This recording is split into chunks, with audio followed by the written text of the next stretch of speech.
What if there was knowledge, Kurt, that was so volatile, so earth shattering, that the mere knowledge of that getting out could predicate an action that could potentially threaten the entire species?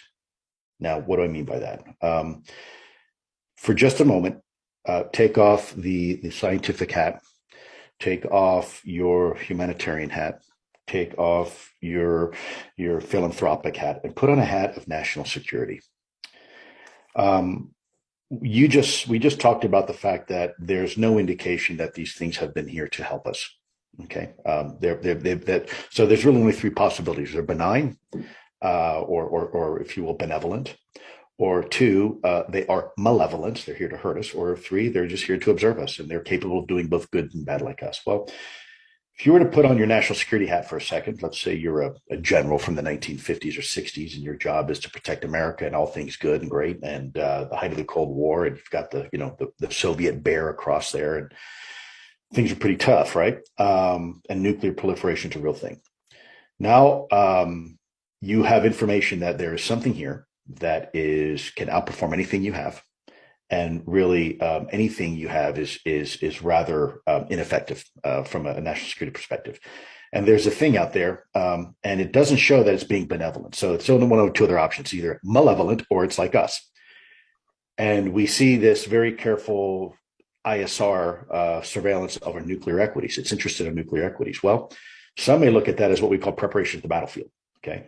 And let's just say hypothetically, there's a 10% chance, US has a 10% chance that these things are bad, or one day they're going to come here in force, and they're looking at us, right? Remember, you're putting on your national security hat. So forget about everything else for a moment. Your job is to be paranoid. And there's a small remote chance that these things are not good. And maybe there is a plan for these things at some point to come in force in 50 years from now.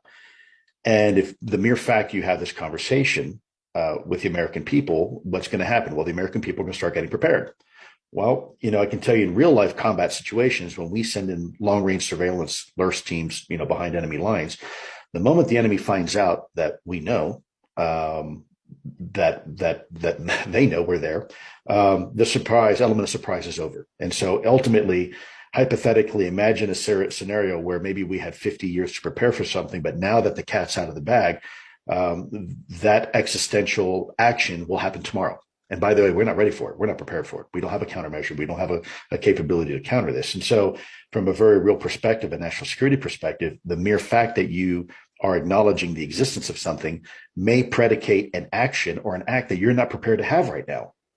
And so I encourage you and your listeners to just for a moment, I'm not asking you to be a national security person, but I'm asking you to suspend your personal beliefs right now for just a moment and put yourself in somebody else's shoes who does feel that way, right? Now, what do? If the mere fact of talking about this could potentially cause a reaction that you're not ready for as a country, as a civilization, right? Maybe that's the reason why you decided to only brief certain presidents who have a background in intelligence. Maybe they were former directors of CIA, but the other presidents who are career politicians will be, they're here today, gone in 4 years. Maybe you can't even risk telling them. And so maybe the reason why this has been kept secret so long is actually, in a weird sense, some sort of sense of patriotism by people. Maybe that's how they justify it. And I'll leave that at that as a counterpoint of forcing people to think maybe a little bit non-traditionally. Now, do I think if that happened to ever be the case, that's a good explanation? No. I still think that we have to be honest with the American people. It's like I've said this before, it's like going to the doctor. Just because I have cancer, it's bad news. Don't keep that from me. I want to know, because maybe there's a chance I can do something about it, right? And so, but do I understand that mentality? Sure, nobody wants to give anybody bad news.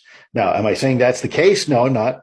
It's just you asked me one of the reasons why people would want to keep this secret. Well, that's a really damn good reason why people may want to keep this secret, because the mere fact of not keeping it secret could cause a reaction that you're not ready for yet.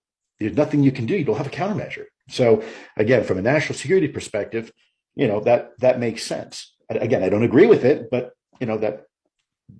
that's understandable.